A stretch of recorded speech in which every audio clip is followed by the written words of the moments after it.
Here we go. Hi, How Megan. are you? How are you? Oh, I'm not bad. How are you? I'm good. I'm good. It's good to be here. Oh, thank you for coming on. It means a lot. Yeah, thanks for asking. No worries at all.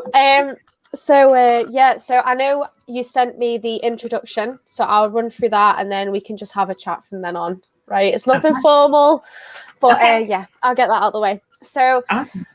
Okay, so hey everyone, welcome to MC Real Life Chat podcast. Today we have a special guest, Michelle over here. Michelle is a very passionate mental health advocate. I might get this next bit wrong, but is it a TED speaker? Is that right? It's a TED speaker. TED speaker. I thought it might be that way. And a published author of a memoir entitled Breaking Into My Life. She goes first and sees herself as the bridge that helps people get comfortable with their mental health so that they can reach out and get the support that they need before they hit a crisis, which we've all been there, to be fair. She makes it okay not to be okay and thrives on making a difference in the lives of others, especially around their well-being. After years of playing the role of child caregiver, Michelle embarked on her own healing journey of self-discovery. She went on to spend years working to eradicate the mental health stigma within her own workplace by elevating empathy and compassion, causing more open conversations, leading real change in how mental illness is understood. She also knows firsthand what it is like to struggle with mental illness after experiencing your own depression due to challenging life events, really. This has provided her with a rich perspective. Michelle is out to do her part to eliminate the stigma by normalizing mental health conversations within the workplace. She partners with innovative leaders to bring her programs and mental health strategies to help them cultivate cultures of compassion for those living with or caring for those with invisible disabilities. Her Resilience webinar has made an impact with empowering thousands of employees during COVID-19 quarantine. So, to be fair, I read all the information that you gave me the other day. I read the chapter of the book. I read everything that you gave me. I even had a look at your YouTube lives as well to see obviously about all of that. And can I just say, like, everything that you've done, like from going into, because me myself, I know it's hard opening up with your own struggles, but it is hard, but clearly the impact that you're helping of so many other people, and it's such a nice thing. And as I said before, I am really happy that you came on. All right. Of course. Thank you. You're so sweet. Thank you. I'm not gonna lie, I'm a bit nervous because I'm not used to with someone else. But I mean, tell us a little bit about yourself, Michelle, and then we can go from there. Sure. And thank you again for finding me and inviting me. I'm tickled pink to be streaming with you in Scotland with all of your audience, and here in the US, I shared as well on my page. So thank you so much. So yeah, well, my story is very, it's actually more common than not. I mean, I grew up with a mom who had bipolar disorder. I think many of us grew up in a time when we didn't talk about mental illness and our parents may have been struggling and just never diagnosed, right? Mm-hmm. So my mom was diagnosed. She had bipolar disorder throughout my entire life until she passed away. And I cared for her for many years. So that experience shaped me. And, I sort of put it aside and just, pursued my career and had a wonderful career. And then all of a sudden I was invited to give a TED Talk. And that pretty much changed everything for me because I found myself telling my story on the TED stage, getting very connected to the power that storytelling has when we're trying to eradicate stigma, right? Like if you tell a story and people can see themselves in that story, they're more liable to open up and talk about it and be less ashamed or embarrassed. So that got me really connected to that. And then that led me to write my memoir. And then ultimately would have me, leave my corporate world behind and create my own company where I go out into organizations and I help them cultivate compassion and resilient employees so that they're engaged and healthy. Yeah, and I think, first of all, I'd like to send my condolences for losing your mum. I know that must have been extremely hard. Yeah. As I say, I've gone through mental health myself. I've had a lot of my friends, like I'm only 23 this year, right? I'm still known as a baby to most people. Yeah. But I think, there's, as you say, there's so much stigma nowadays with mental health that not enough people speak about it, or they ask for help. Like, unfortunately, I know it's not just myself. A lot of us have probably lost people due to suicide within COVID, and it's been a really hard year for everyone, going from kind of, look, I'm looking at your book page. So as there's butterflies all over it, it's like going from that social butterfly to being kept in a cage. And, it's obviously had such a big impact on so many people. And, even though I don't know if it is where you are, but our lockdown is lifting again. And, some people are really happy about that, but others have that anxiety of, I've not been out in a year. I'm going to find it really hard. But yeah, I think, as I say, we all have a sense of, mental health, like a mental illness as such. And I think one thing that I've personally gone through is if somebody hasn't gone through a mental illness themselves, they don't tend to understand it. Yeah. I don't know about yourself, but I've had people, close to me who haven't experienced it, and they've said, just get on with it. It's all in your head. You just need to get on with it. Right. And I think that's a really hard thing for a lot of people, because they think that person's their support. Yeah. But when they actually go to them, they're not that supportive. Yeah. And you got to understand that that's their own bias, right? Like, that's their relationship to mental health, right? They think that you can just snap out of it and that it's a matter of willpower, when in fact it might need clinical support. It might need more than that. And so, a lot of times I try hard to remember that people come at it from their own lens, right? As much as it's frustrating. I mean, I listened to my father for years tell my mother to snap out of it, and she had bipolar disorder. Like, there was no snapping out of it that was going to happen, but that was his own almost ignorance in a way. And just like when people say that, it's their own bias, their own ignorance. And so that's where there's work to be done around education and having people understand it, and let's normalize it. And I think COVID gives us the perfect opportunity. Yeah. Because if here in the States, the CDC says 1 in 3 are dealing with depression or anxiety. Wow. So if it's that common, we need to start talking about it, because if we talk about it, then people will be less embarrassed to actually say, maybe I should go and talk to a clinician. Maybe I should, find other ways to deal with this, because I've never had to deal with this before, Yeah, I think spot on. Obviously, over here in the UK, another topic that I'm going to be looking into as well as everything else I've got going on, is kind of mental health in men as well. I don't know. I believe that it's quite a lot higher, obviously, over there. That mental health within men, they don't tend to speak up, because there's, as you said in just the bio of you, the stigma that men are supposed to be this macho, masculine person. They shouldn't show their feelings. Do you know what I mean? And as I say, when I read that, just going back to where you said about invisible illnesses, like my mum personally has, she's had anxiety and depression ever since I was younger. And, she's had that, and then she's had other hidden disabilities, and, the judgment that kind of comes from that. And with COVID as well, I think, like, obviously the whole thing about wearing the masks, if you, like, I'm asthmatic personally, so I didn't have to wear a mask, but I still did my bit. So I wore it as much as I could until I couldn't physically do it anymore. Yeah. And, the looks that you would get, like going out and about, or people would be like, you should be wearing a mask. And you're like, well, actually, just because I look okay doesn't mean that I am. And, that happens with so many different things. But as I say, coming to the mental health aspect, 1 in 3 is absolutely insane, and for not enough education, it's such a sad thing that people are going through on their own. Right.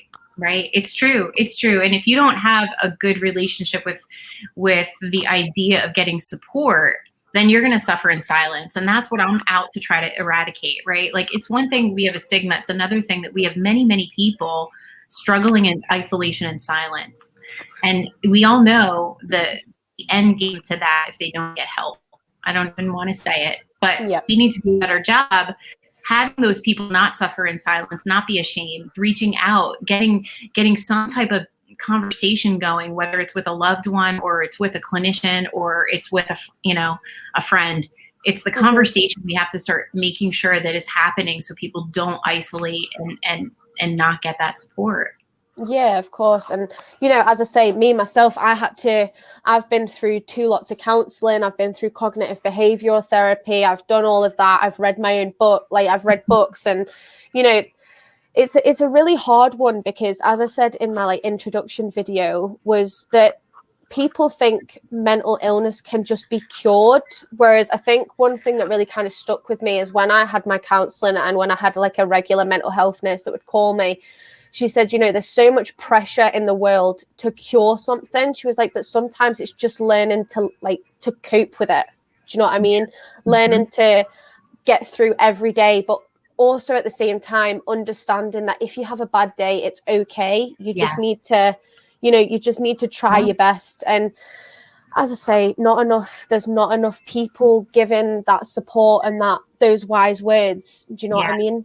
Yeah. And, you know, there's wonderful statistics around people who are living and thriving with a mental illness. And that's what I want people to realize too. Just because you acknowledge how you're feeling and you go to a doctor and the doctor says, yes, you are, you know, diagnosed with whatever, doesn't mean it's over. It means you just learn how to dance with that and thrive with it. It's not going to define you. Our illnesses do not define who we are. We are still human beings, individual people, and we have a diagnosis, and we just learn how to dance with that and navigate life with that. It's not like, you know, the end all. Yeah. And as I say, a big thing for a lot of people, like somebody actually commented it on the last video, and it's exactly the same in your bio where it says, you make it okay not to be okay. Yeah. And I think that's such a big thing. Everybody seems to love that quote because it's such a small quote, but it's such a big meaning behind it. Yeah. But yeah, I think obviously with that, I do have a couple of questions that I sent over, so we'll see how that goes. So everything that we've spoken about, Michelle, so for the people listening on the podcast today, what advice would you kind of give them on building resilience? Yeah, so I look at that as a question coming from where we are right now, right? Resilience is something we need right now, especially in the face of this pandemic, quarantine just starting to lift, life sort of returning. You know, resilience is really around our ability to bounce back, our ability to deal with something and not allow it to completely paralyze us. So when I say resilience, I'm thinking, well, what are you doing to feed your mind?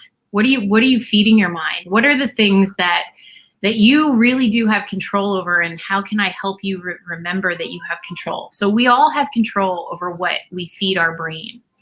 We all have control to turn off the faucet of social media, to turn off the faucet of the news. Because if we overconsume that, that's definitely going to play into how we're feeling. So, you know, that's my first tip. My second tip is, what are you doing to really protect your well-being and your physical health, right? Your immune system. Are you getting enough sleep? Because compromised sleep is the first precursor to having a mental imbalance. So are you getting enough sleep? Are you exercising? Are you eating well? Are you focusing on things that you do have control over instead of things that have been removed from your life? You know, early on in quarantine, all we could see was all of these things that had been removed from us. We started to experience loss. We started to experience the loss of life, the loss of routine, the loss of connection with our friends. So I invite people to start thinking about what's good. What do you have in your life? What is still very present to you that you love and you enjoy? So get into a gratitude practice. What do you have a gratitude practice where every morning you're thinking of 3 things you're grateful for, and start getting present to that stuff and feeding yourself, you know, good information, whether it's like an uplifting podcast or something, making sure that you're responsible for what you're consuming and you're not just sort of at the effects of what's coming at you. You have control over what you consume. So resilience is mental and physical. So you have to really be taking on your peace. What is your peace? What is your peace of mind? And owning that and not leaving it up to chance that you're just going to feel good. I think what you said there is obviously spot on. For me, when I was really struggling, I was more leaning towards the things that I couldn't control, and then I would stress myself out because I knew that I couldn't control them and it was impossible to control them. But in my head, I was like, I need to somehow do this. And, you know, obviously, as you say, with COVID and things, resilience has been hard for a lot of us. And especially, I think for myself, like a lot of other people, I overthink everything. Like everything. So if I think of one thing, I will think of 50 different scenarios that could happen. And sometimes that one thing that I originally thought of won't even happen. Yeah. And, you know, as you said, the gratitude thing, I can honestly hands down say that I did start doing that and I did feel myself getting better. And it was purely for the fact that, like a lot of people, you know, when you're working, sometimes you don't want to get up. You don't have the motivation to get up. Yeah. And, you know, I remember I was getting up and I was going to work and I was there and then I would be miserable and I'd be like, oh, I can't wait until I finish. And I spoke to one of our mental health ambassadors in work and she said to me, write like a list of stuff, like a to-do list. And I was like, but I don't have anything to do in the day. And she was like, that's where you're wrong. She was like, you need to look at it from a bigger picture. She was like, what's the first thing you do in the morning? I was like, get up. She was like, there you go. She was like, a lot of people struggle just getting out of bed. She was like, you need to look at all the little things. She was like, what do you do after you get up? And I was like, well, I make myself a coffee. She was like, there you go. There's another thing. And after all these little things that she was saying to me, my list would be like this big. Yeah. And I would look at it and then she'd go, the best thing about it is when you've done it, you cross it off. Yeah. And it is such a satisfying feeling. And it's so stupid because all of us will have that satisfying feeling of crossing something off and feeling like you've achieved something. But the gratitude thing, you know, I was finding that when you're in such a bad place and then somebody goes, right, what are you grateful for? You kind of sit back and you go, nothing. My life is a mess. I'm not happy with anything. Yeah. And then you actually sit back and you go, well, actually, I've got a roof over my head. I've got a stable job. I've got a car. I've got food. Do you know what I mean? These are all things that we all take for granted. Mm-hmm. And I think, obviously, as you say, the gratitude thing is going to be a big helper for a lot of people. You know, you can't be fearful and grateful simultaneously. So that's the power of gratitude, is if you shift your energy to what's good, you can't split your energy on what's bad and what's good. So it's just a good practice to sort of keep you on the straight and narrow, you know? Mm-hmm. Yeah. So as I've put here, you have explained in your bio you dealt with depression. I know myself how hard depression can be and how our mind can make us feel things we should not really feel. How did you kind of stop those thoughts? Yeah. So do you ever really stop those thoughts? No. Exactly. No. So I think the first step is for you to acknowledge you're having them and that you're in a darker place than you want to be. And who is it that you can talk to about it?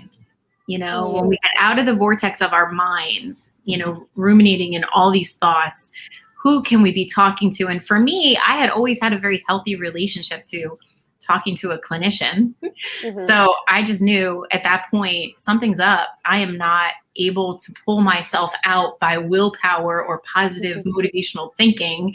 I need to get my butt to a doctor. And so I got myself to a clinician and got into a regular support with him. And I think you just have to acknowledge that you may not be able to stop those thoughts. You may not be able to deal with it. So have the courage to reach out and get some type of support. Now with telemedicine, you could get support, you know? Yeah. So, yeah. I think, as you say, that kind of answers the bit where I was going to say, what would you tell our watchers to do? But I think the thing is, as you said at the very beginning, is a lot of people won't go to the doctors because they're scared. You know, it took me kind of a lot because, as I say, in the relationship that I was in, it was, I would go back and I'd go, right, okay, my doctors diagnosed me with anxiety and depression. They've given me medication. And the first thing that they said to me was, do you think a tablet's going to fix it? Oh, you're going to be on these tablets for the rest of your life now because you started them. And that's like, to be fair, I realized that I was in quite a toxic place. Do you know what I mean? And I'm hoping, obviously, that people who are watching this have more of a support network that, you know, if you feel like you need to speak to a doctor or you need to be prescribed medication, you don't have to feel embarrassed to tell somebody else. Right. You know? And I think that's such a big thing. Like, with medication, that's not us going, oh, it's an excuse, here, just take a pill, you'll get better. It's us sitting back and going, we can't help ourselves anymore, we need that additional help to get there. And it might not be a pill, you know, Megan, in your case it was, but I want to leave that up to almost the clinicians out there, because I will tell you, I went to my doctor and I asked him for a pill because I was struggling. I was like, this sucks. This really sucks. I was going through a divorce. I lost my job. I had like all of these life pressures happening to me. And I was like, this just sucks. Can you just give me a pill already? And he was like, no. He was like, this is called, you know, learning how to navigate the hurdles of life. And I want you to find healthy vices rather, to lean into. And I was like, well, this guy sucks. But then, but then, you know, I actually like took his advice and I said, well, what is it that I know to do to feel better? And I took that on, and I knew that, and when I exercised, I got that ridiculous endorphin high going on after I'm sweating, right? So I'm like, maybe I could do this. So then I signed up for a triathlon and just started training, and just like threw myself into training for a race. And it really did help me. And in, you know, looking back, I'm actually really grateful that he didn't say, here's a pill. I'm grateful that he taught me. He basically forced me to teach myself how to help myself. And eventually I got out of the depression. But, you know, it doesn't, I guess my message to your audience is, it doesn't always equate to a pill. Just going and talking and getting cognitive, you know, therapy of some sort could make all the difference. So don't be afraid of that. Yeah. And I think to kind of come back to the idea of cognitive therapy, as I say, I've had that myself. And, you know, it's a really hard one, and it works differently for other people. See, I found that in the 6 sessions that I had, it was really good. But the minute that it was gone, I found it really hard then to try and keep up with it myself, which again, I know a lot of people will probably find that, a lot of people won't.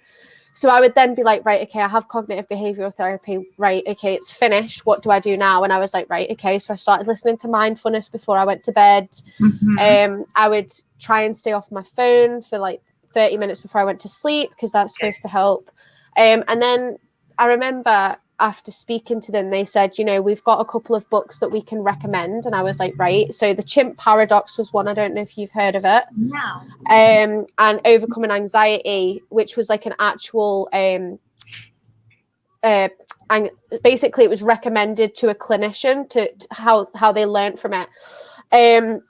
So I think The Chimp Paradox is a really, really good book. I've actually got it on the bookcase, so that's what I'm looking at. So basically what it kind of says in the book is that we have a chimp inside of us, you know, that is fight or flight. So when you have something, you know, the first initial thing is I'm scared or I'm anxious, fight or flight, you know, and flight normally ends up in panic attacks, and fights normally end up in having a row with somebody or getting yourself in trouble, which was normally my case. But yeah, when you start to understand how the brain works, it makes it a lot easier. Like now, you know, if somebody upsets me or says something that kind of gets my back up, I've learned to let it go rather than to, you know, snap and be defensive on straight away. And Alex is saying here, what do you think about saying that antidepressants are a quick fix? I hear that a lot. So that obviously goes back. It's a really good question. Honestly, are antidepressants a quick fix when you think about it? Don't they take a while to work? I mean, so I think it's another stigma we're dealing with when people think that. And I think, you know, it's up to your doctor and you what works for you. And if that's the label they're going to slap on an antidepressant because you need it and you're in a dark place, who cares? Your health is what is, you know, the priority more than anything. So we can't keep worrying about, you know, what people think and all of this crap out there. We have to really be more concerned about our well-being. Yeah, and I think it comes back to resilience as well, doesn't it? You have to be resilient to not listen to what other people are saying, which is definitely a hard thing to do, but you do learn, unfortunately. It just takes a while. And what's at stake is your joy. So, you know, say what you want all day long, but if it's going to help you feel better, hell yeah, then maybe it is a quick fix. And maybe I don't need it for a long-term stint. Maybe I need it for a short amount of time, but that's up to me and my doctor. And you can mind your own business. Fair enough. I agree. So the next question I've put here is, your bio shows you worked many years trying to eradicate the stigma of mental health within workplaces and schools. How did you actually find that? Yeah, it was amazing. So I was fortunate to work for an organization that was very innovative and progressive. They were really aware of how stigma prevented people from getting care. And many of the employees where I worked actually were caring for people at home and then working. So they were affected by mental illness more so as caregivers than they were individuals struggling. And so we were just out to eradicate the stigma in the company, within the workplace. So there was more open dialogue and more comfort with people reaching out and tapping into resources the company had. And, there were some missteps. So I was part of the leadership team with that. And there were some missteps that we made in trying to do that because, good intentions sometimes don't go well. But overall, an organization that was having its leaders talk openly about mental health at their staff meeting, wow, I want to be a part of an organization and I want to help other organizations create that space. Because let's face it, a lot of people go to work every day, whether it's virtual or in person, and they're literally putting a mask on, and they're literally adding a layer of anxiety on top of their life already, trying to conceal that secret. So I believe we need to have authentic, people be able to be their authentic selves at work. And that's what I'm a stand for. Yeah, and definitely, I'm lucky enough that I work in a company in the UK that is very mental health driven. When I had a really kind of bad episode last year, as I said at the beginning, I lost a colleague to suicide. This was all about 2 weeks before it was my birthday. But, as you get older, birthdays don't really matter as much. Mm-hmm. So I lost a colleague. And then I think it was a couple of days later, I lost a dog. And then the day before my birthday, it was her funeral. And then we got the ashes of the dog on my birthday. And it was just all this stuff was just building and building and building. And do you know what? At that point, at first, I didn't really go to a doctor. I went to a mental health ambassador in my work and I said, listen, I'm really, really struggling. I need some time. And I went off for a week, and I thought, you know what, I'll be fine. So I went back into work, and that day I ended up having a panic attack and completely bursting into tears. I couldn't breathe. I was shaking. And that was the point where I was like, do you know what? I need to speak to a doctor. I need to take time. And I ended up, I think it was 6 weeks I had off. Again, my work is extremely compassionate with stuff like that. So my auntie lives abroad in Malta, and I said to them, listen, I even went to a manager and I was like, listen, my auntie has offered me to go there for my sick period to get away from everything that's here, get out there, go to the gym, because they own a gym out there, go to the gym, do this, do that. And the manager was like, I think that sounds brilliant, just go. So I ended up going out there for, I think it was 5 or 6 weeks, and I came back so refreshed. But as I say, it's a nice thing to get away from, but when you come back, you get back into reality. That was such a nice 6 weeks, but it's not reality. You know what I mean? You're not working, you're not doing anything. So I think however much it was a good thing for me to be able to do that, at the same time, it didn't really teach me how to deal with it in real life. Okay. If that makes sense. So yeah, I think it's just one of those things that you've just got to learn through. I'd say I'm only 23 and I had a breakup 3 weeks ago and I was an absolute mess. And, we had a flat together. So I then had to pack all my stuff and move to my mum's house. And, everything kind of somewhat fell apart. And I remember speaking to somebody and they were like, so what, are you going to get stressed every time something bad happens in your life? And, you've probably heard it as well. And, I was like, well, it's not that I'm I'm going to get depressed over everything. I was like, but that was 2.5 years of my life, whether it was a year, 2 years, 2 months. I was like, you're practically losing a part of yourself that's developed by being with somebody. I was like, I'm not going to just come out of it and not feel anything. Yeah. And you're a human being. You're a exactly. human being. You're complex human beings with emotions, it's you're not a robot, I think some people would prefer us be robots sometimes, if I'm Definitely. honest. Definitely. So yeah, so the next thing, as I say, I've got the website up in front of me as well, because I thought I'd get everything up. So tell us a little bit about the book, and obviously what made Yeah. you think about writing it.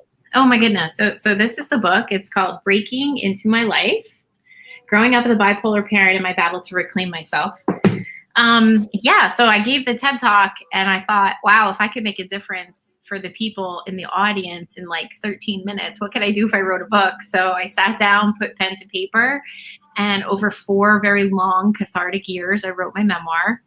I really wanted people to walk with me on the journey. So I had to relive a lot of stuff from my childhood all the way up to, present moment Yeah. of what it was like to care for my mom. So I really wanted to humanize that. And I released it a couple of years ago, and it's just, I still get messages from people who go, oh my goodness, this book just resonates with me. I felt like I was right with you on the journey. And above all, I want people to realize that our past doesn't define our future, that it's really a story of perseverance and triumph over the past.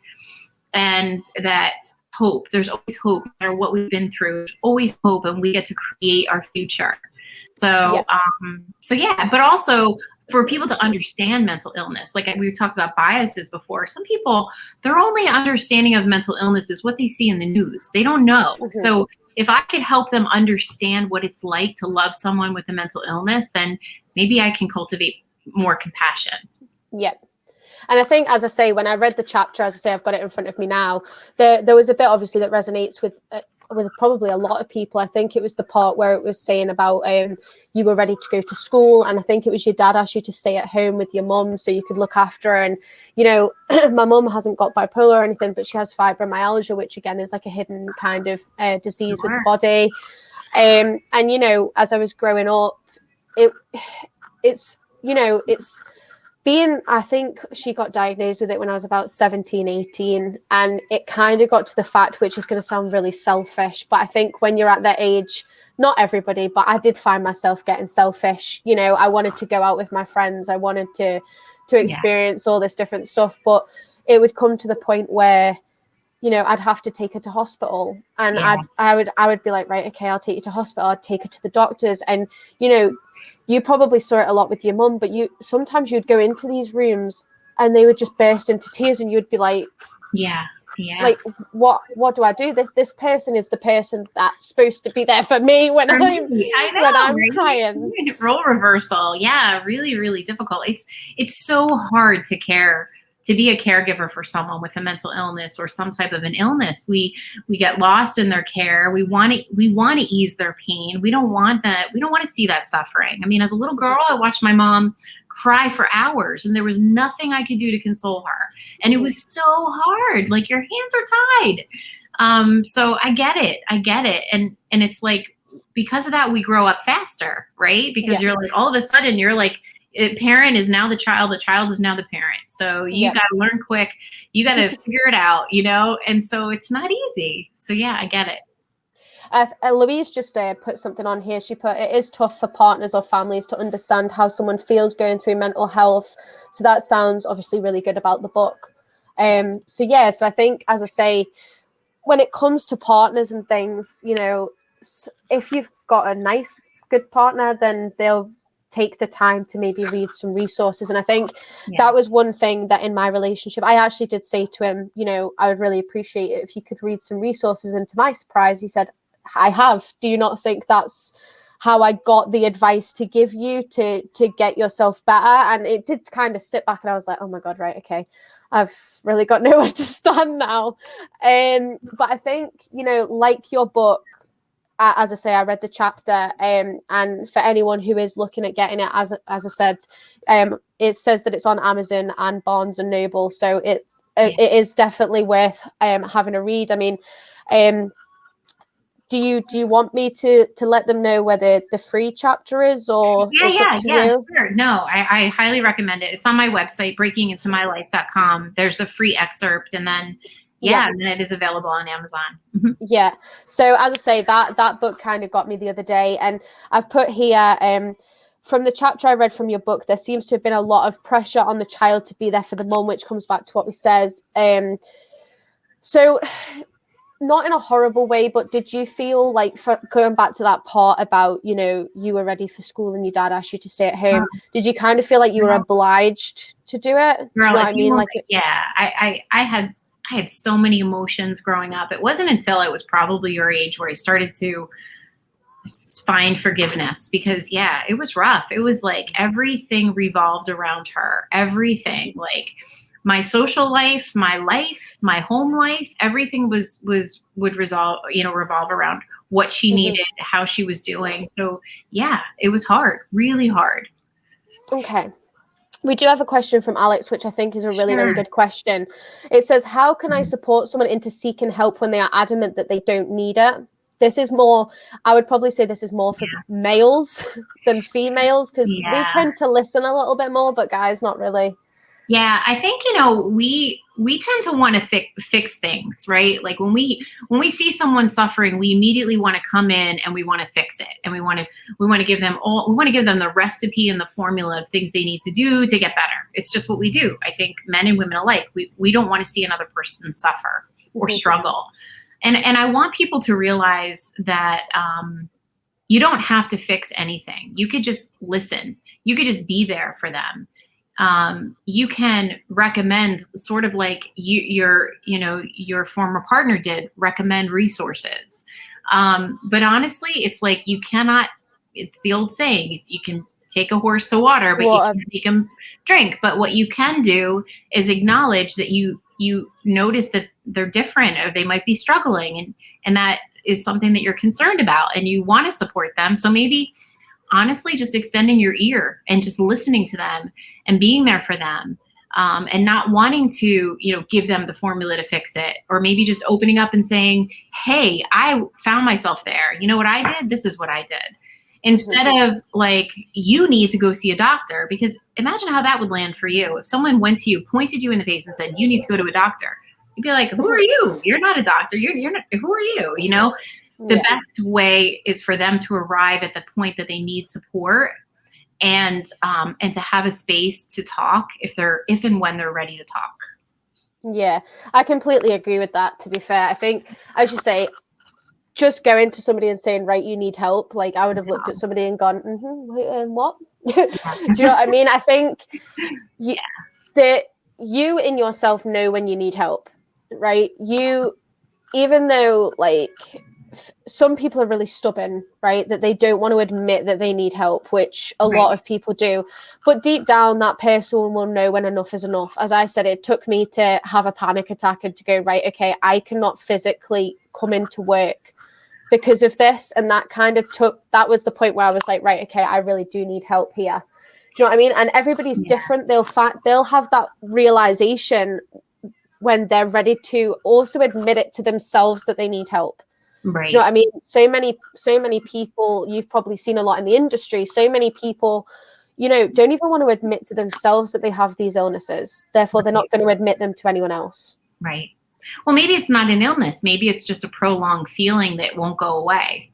I think we have to stop relating to mental illness as mentally well or mentally sick, because in reality, we're gliding across a continuum throughout our lives, and we have those moments that knock us down, and we have those moments that pull us right back up. So I think that, if you label it as you might be mentally ill, like, oh my gosh, that's terrifying. But if you just say like, hey, like maybe you're just going through a bad spot, let's not label.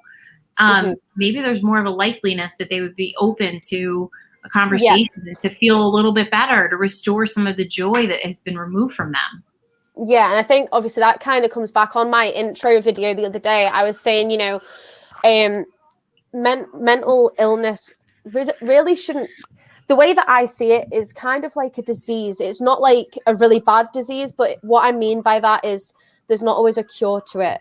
As I said previously, with a disease, you have to learn to live with it, but to cope, you know what I mean? And I think so many people think, oh, it's just in your head, it'll be fine. If you think like this, if you think positively, you'll be fine. And I don't know how many times I've woken up in the morning, right, and gone, today's going to be a good day. And it gets to 10 o'clock and I'm like, you know, I've broken my nail, or like something so miniature happens and I'm like, right, okay, my day's ruined. I'll have to try again tomorrow. And it might just be because I'm over dramatic, but you know, sometimes, you know, you can try and be positive, but it's kind of like, as you said before, it's like a mask. You're putting a mask over everything that you're feeling to make other people think that you're fine.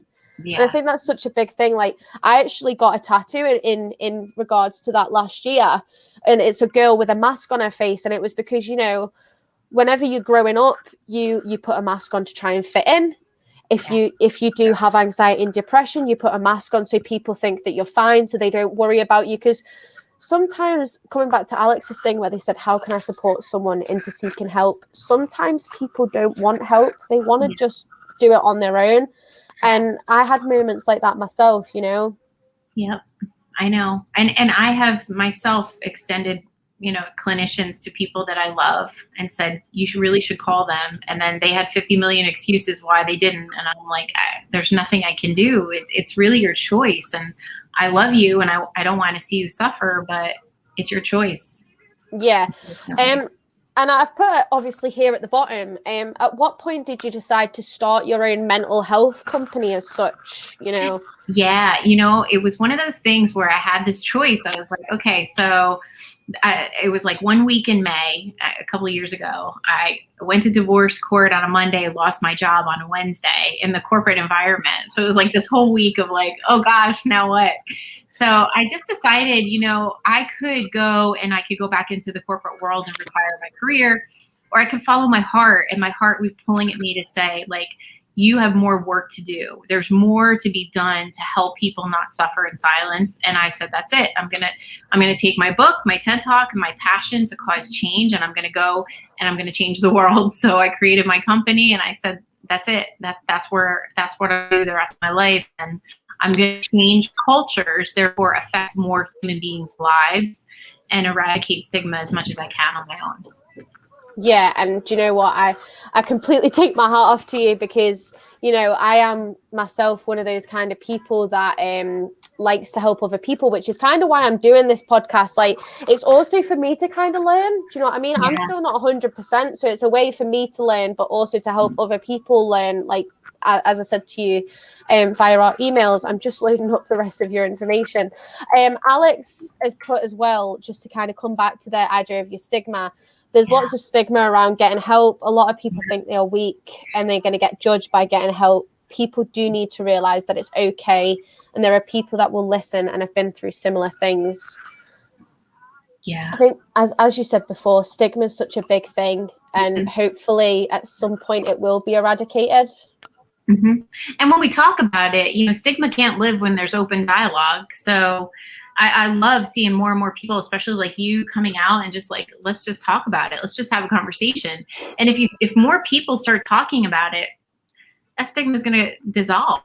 I mean, I'm clear that if more people in your sphere are okay having a conversation about mental well-being, and the generations that we're raising are really comfortable saying, I don't feel quite well, then we're on our way. I mean, there's hope. I mean, then we even have celebrities talking about it, and athletes. This is the good news, right? There's a lot of great people who are doing their part. And I think this COVID silver lining is the open narrative around mental illness.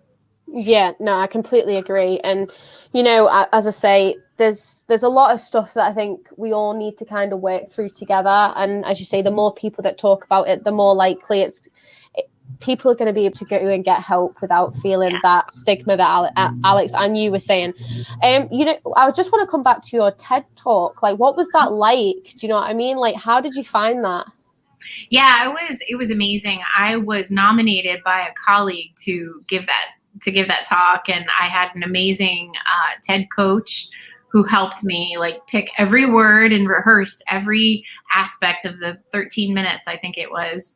It was incredible because, you know, it was the first time I really spoke about my mom since I was a little girl. I mean, from when I was a little girl, I was in a Catholic youth group, and I remember giving the talk at a retreat.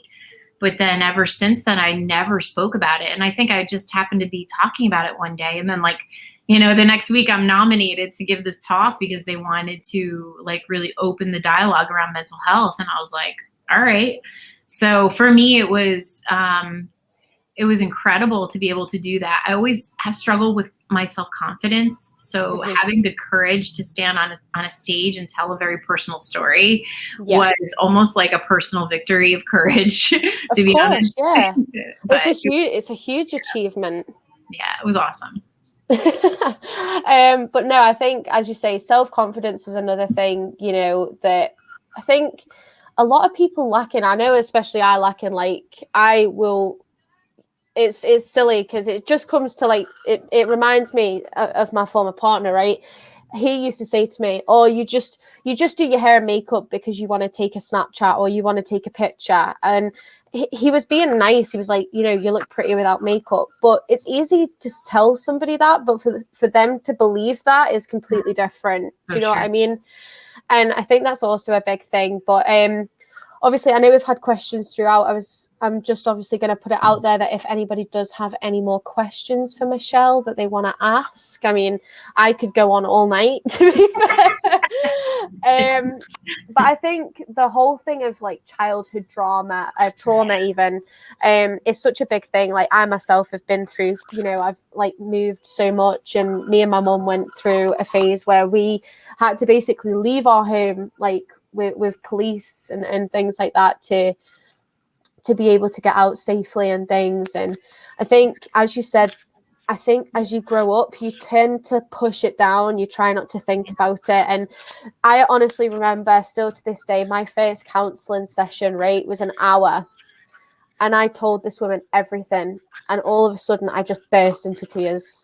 I honestly cried for about 3 hours after it finished. And so it is, I think, you speaking on a stage in front of people and telling somebody such a personal story is, as I said before, is such an achievement. Because honestly, I don't think I could do that.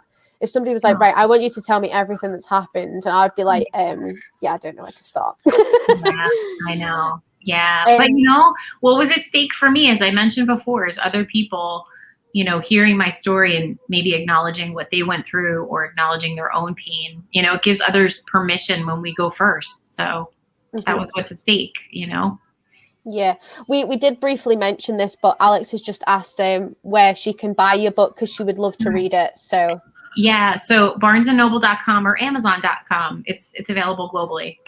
Yeah, I did have a look myself, Alex. It is easy enough to find. And yeah, I think obviously read the free chapter that Michelle was talking about as well, because that really does get you into, even that chapter in itself. I was like, I need this book. Do you know what I mean? Like, I need to read this. And as I say, it's such a nice thing for you to be able to do all this. I also did want to, which I will do as well. I'll add the link to your YouTube page onto the. That's great. Yeah, just because, as I say, I have subscribed myself and I see some of them. I actually watched your live before our live, the one that you were saying about tips, and I was sat there and I was like, oh, right, okay, she's giving tips. So I was sat there and that was the first one I've done though, Megan. You have to get, like, I have this live stream coach guy and he's challenging me to do more live streams by myself, and it's because it's not comfortable for me. So yeah, I think it's, again, it all comes to confidence. Like I did my first one last week. I did my first like intro video last week, right? I kicked my mum out the front room. I kicked all the dogs out the front room because obviously I'm in the house. And my auntie literally texted me on the back of it. She was like, geez, you know how to talk, don't you? And I was like, that's not a bad thing. I was like, but yeah, I think, we need to, for everyone, I will put Michelle's YouTube channel on here because, as I say, I've watched a couple of them myself and they are really, really good. And as well, I honestly don't know how I can say thank you enough for coming on, because I honestly I've loved it. And I hope that we can have another one, in whether it be in a month or a couple of months to discuss other things. But yeah. Now, awesome. Is there anything else you want to cover? No? Check in on the ones that you love. I just want people to remember to check in on the ones that they love. Don't assume they're okay. They might be navigating something, and you just extending yourself can make a difference. Yeah. So, Yeah. So just accept yourself. And as Michelle says, it is okay not to be okay. Not to be okay. Well, thank you very much for coming. I hope you enjoy the rest of your afternoon, seeing as the time difference. Yes, all right. Enjoy your evening. And yes, thank you so much again. All thank right. you, Megan. Bye. Okay. Bye. Bye.